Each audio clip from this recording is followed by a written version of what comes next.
If you're here, you probably already have a basic idea of what CrowdStreet is. It's an online platform that lets everybody, regular people, and in some cases limited to accredited investors, participate in real estate deals. CrowdStreet does a little bit of vetification. I don't even know if that's a word, vetification. Anyways, CrowdStreet does a little bit of vetification and gets the deals listed on their marketplace, and you can actively choose which investments you want to participate in. The minimums are kind of high for, most online platforms. I think they start at 25,000. Most of them I've seen start at 25,000. Some kind of go a little bit lower to 10,000. But in the real estate world, that's relatively peanuts. So you get exposure to these real estate deals for a relatively small amount of money. I wanted to kind of open this up, look at their historical returns and the projected returns of some deals, and kind of give them a quick, simple analysis, not a detailed, in-depth analysis, and see how they compare to REITs as an investment. So let's jump into it here. I'm in CrowdStreet, and I'm going to go to, first thing I wanted to go to is, for investors, the marketplace performance, right? So this shows the actual performance of some historic CrowdStreet deals. I say historic, but these are just done in the last couple of years. There have been 76 realized deals, and my understanding of realized means that they have been invested in on CrowdStreet and they have ultimately been exited. Yes, 76 of which have realized, sold. So they've funded 560 deals. That's quite a lot. The average internal rate of return is 18.6%. That's very good. And there's an average hold period of 2.5 years. So unlike REITs, you actually have to be committed to the investment. You just can't liquidate at any time. Maybe, I know some of these platforms do have options. Some of these alternative investment platforms do have options for liquidation, but you're just going to get taken to the grave on them. So the deals in the marketplace are kind of broken up by opportunistic deals, value add deals, core plus deals, and a few other kind of metrics that they use to break them up and identify them. But the opportunistic deals are kind of the ones where they're going to be ground up development. They're coming in, hey, here's a new project. Here's what we're going to do. There's nothing here yet. And the value add deals are existing cash flow generating assets. So cash flow generating properties. And, they're going to come in and improve the property in some way, and likely boost cash flow, boost the ultimate asset value. So interestingly enough, the opportunistic deals have the lowest return of 66.2 and a highest at 88.4 with an average at 11.8. And then these value add deals have a lowest of negative 100, so that means one of these has gone to zero, but the average has been 20.2 and the highest at 42.8, right? So to me, it seems like based on the averages, right, there is risk, and there's no rule to say that your opportunistic deal can't go to zero. But based on the averages, the value add deals to me seem to be kind of the most risk return interest, highest risk return interest of mine. We'll talk about that in a second. Whereas these opportunistic deals, only 13 have been fully realized, right? So maybe some of these are still stuck in the construction process. Maybe they've got a small sample size, but here we've got 42. So there's a relatively fair sample size, and they're seeing a 20.2% IRR on them. So that's pretty good.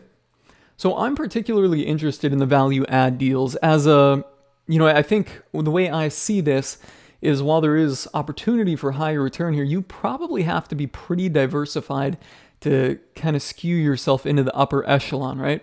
So if you're coming in here and you can only invest $25,000 or $10,000, in each deal, to get 5 investments, you're going to need like 100,000 or 125,000. I don't know if the exact number is 10,000 or 25,000, but you're going to need basically 6 figures of AUM, six figures of cash to get diversified exposure here. So otherwise, you're going to be very highly concentrated in one of these. I guess you could say the same thing for value add deals, right? There's still that one that went to zero. So yeah, but personally, with the numbers and my risk tolerance, and I'm a little bit more risk adverse, I think, than average, I like these value add deals, and fundamentally, this makes more sense to me. Getting an actual cash flow stream. So let's look at some of these value add deals here. We'll come into the marketplace.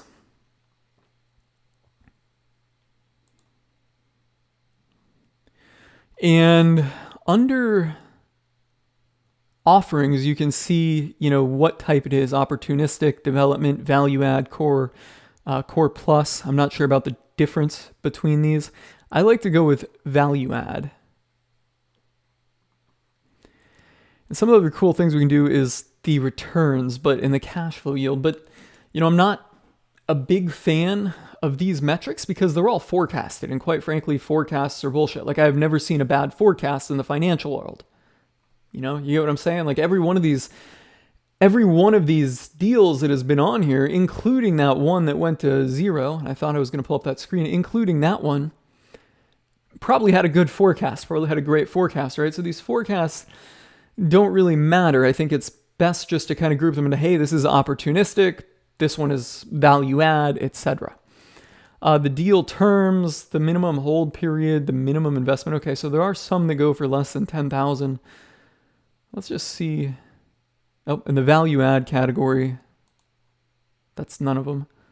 25,000 gets you, some exposure. So 25,000. Then there's minimum hold periods, loan to cost, distribution periods, all this stuff.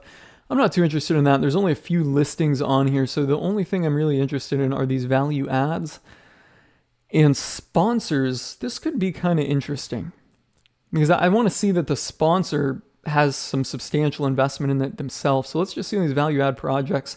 How many have more than 30? None of them. 20 to 30, none of them. 10 to 20, okay. So they've got some skin in the game on these to the tune of 10 to 20%, 5 to 10%, and less than 5. So that's basically all of the value add ones right here. So let's open these things up and take a look at them. And you see these little forecast numbers on here, the target equity multiple. Realistically, nobody knows what the hell this thing's going to sell for in 5 years. I mean, it's all based on historic data, and if you get into data mining, you could probably come up with a great example for all of these, and probably a bad one. But they're not going to show the bad one, right? So, I for that reason, I just don't really care about the numbers, and I care more about the, I don't want to say qualitative, but the factor behind it, the factors. In factor investing, we would look at these and say, okay, these are value add. This is a value add strategy, right? You buy properties, you figure out a way to improve it and improve cash flow. And that's basically what we've got here. So if we just open a couple of these up, and this is a apartment building. What is this thing? This is like a hotel or something. I'm not too crazy about that. More apartments, then a storage. I'm not going to look at that one. I don't even know if I'm going to look at all three of these. All right. Oh, there's a webinar on it. This is cool. But what I'm looking for is, the hypothetical return of 100K, particularly the cash flows. Because again, when you look at these deals, like I said on the forecast, you're never going to see any key deal points that are bad. It's up to you to go out there and find the bad. But then again, you can find good and bad on every single one of these, which, makes real estate investing maybe a challenge. Some people might say it's an art. I'm not really sure, but I'm a quantitative investor. So I really don't care about the hype that's put into this marketing summary. And I'm sure they got a great video here. I'm sure these people are absolute brilliant geniuses in real estate. But let's go to, where is it? The hypothetical growth of $1,000 or 100,000. All right, so if you invested $100,000 in here, it's showing you what the actual cash flows are projected to be. So year 1, 2,200. Year 2, 1,628. Year 3, 35,722. So something happens here when it jumps. It says net sale proceeds. Possibly, and I don't know for sure, but possibly I would guess that they're looking at some type of recapitalization event where what they're calling the sponsor in this case goes through and refinances it and buys out everybody else's equity. And yeah, maybe they sell off a part of the deal. I'm not sure on that, but all things, coming through, you're looking at a return of 102,000 forecasted, right? That assumes that there's a 50% growth right here, not 50%, 89% growth in the actual underlying asset value. So you're getting the cash flows. Real estate return is going to be the sum of its cash flows and the sum of appreciation. But the bulk of this, it seems like, is coming, or doesn't seem like it's coming from some kind of sale proceeds. So they're planning on this thing appreciating a lot in value over a 5-year period of time. And that's, that I got to say, that is really, really hard to forecast. And I haven't seen a forecasting model out there for any asset class that can forecast what something's going to be worth in 5 years. Like, all you can do is kind of look at the historics and make something based off that. But we know that that's hardly right 50% of the time. So it's really 50-50. Like, is it going to be worth this? I don't know. But I think relatively we're getting a very low cash flow from this project. And then, if we went through, we would probably see that they're planning on, what does it say? I'm not too familiar with this platform, but the current owner, 200 million units as extended stay rentals at market rents. Yeah, they're probably going to sink a lot into improving this. Let's look at another one here. Link Apartments. So we come here to the hypothetical 100K. All right, now here you're getting a very high cash flow. Targeted cash return 9% plus, and you're seeing these go up a little bit every year because rents typically go up year after year. So there's appreciation in the rents, which I think is fair. I don't know why year 5 project cash flow there is pretty low, but then you're getting, a relatively, or not relatively conservative, you're getting a more conservative number of 55% appreciation on the actual asset. So to me, these numbers all look more realistic. But again, this is all banking on that, exit value there at $155,000 on your $100,000 investment. It's banking on a 55% gain. So let's just kind of think about how this number would stack up to an actual investment just in a Vanguard index fund or any index fund. So I pulled up right here on Morningstar this little cumulative return of $10,000. It basically shows that if you put $10,000 in, what you would get over the most recent 5-year period.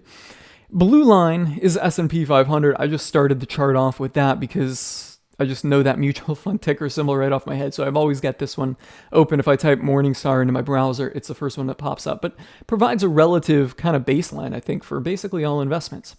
Anyways, the red line is the Vanguard Real Estate Index Fund, VNQ, and the turquoise line is not Vanguard, I think it's an Ishares residential real estate fund. So if you would have put $10,000 in the Vanguard fund 5 years ago, well, you'd be worth $6,392 more. Your total value would be $16,392. And that assumes that all of the dividends and distributions, which granted are maybe only 2 or 3%, if that, are reinvested. With Res, you'd be worth 80.38% more. So you'd be worth a little bit more than $18,000 from your $10,000 investment 5 years ago. And that has done better, as we're seeing, than just a broad market real estate investment. But that's what we need to compare these investments to on CrowdStreet. So, if we were to take a look at this and say, in 5 years, if this thing all goes as planned, right? And that's the link. We were looking, I think, at Latitude. The link, yeah. In 5 years, if all goes as planned, what's going to happen with this thing?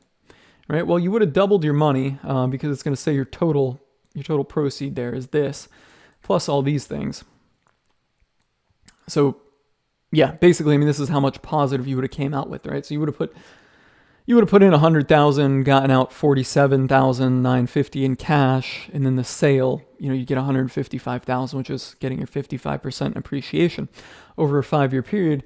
According to this formula, you would have doubled your money, or according to this forecast, you would have doubled your money here, and you'd be worth $10,000, or we'll just talk in terms of $100,000.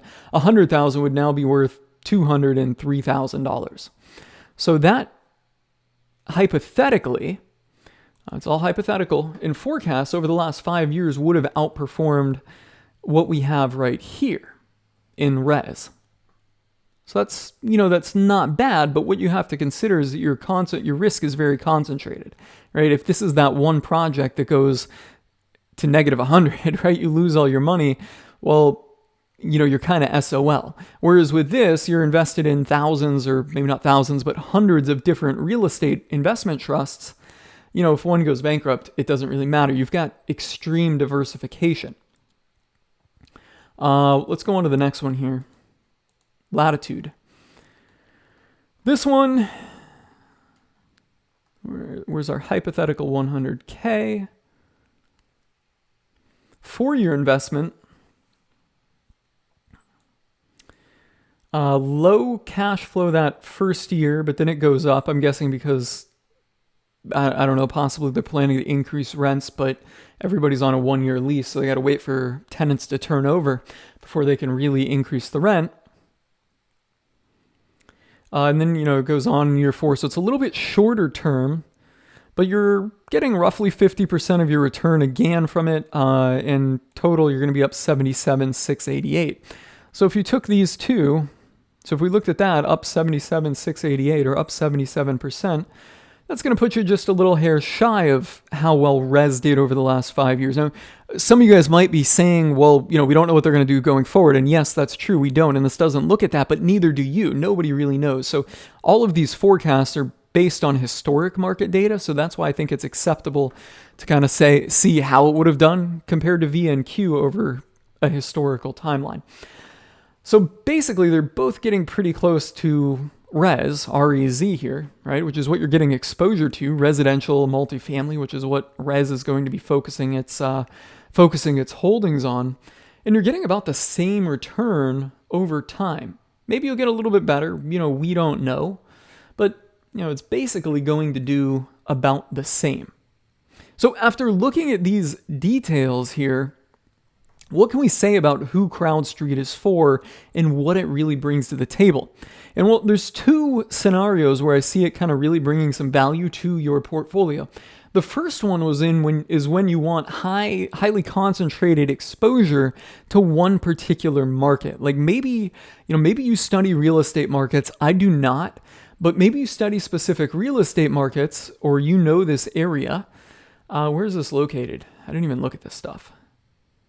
Charleston, South Carolina, and you're looking at this saying, hey, Charleston, South Carolina is getting a new Amazon plant or a new Tesla plant, totally hypothetical, by the way, but they're getting some type of new facility that's going to increase, the need for workers, and workers are going to have to move there. They're going to need a place to live. So I think Charleston, South Carolina is a great place for an apartment building, and I think that it's going to go up in value more than just a broad market index real estate fund.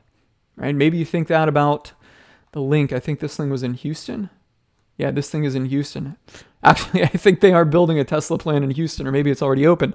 Right? So maybe this is a great place to invest. So when you want highly concentrated exposure to one specific real estate market, CrowdStreet seems like a way to get it. The other thing that I see, that it does in bringing value to the table is it brings constant cash flow streams. Okay, so when you invest in these types of projects, assuming the cash flow forecasts are realistic, that cash flow value is going to keep coming in, even during downturns.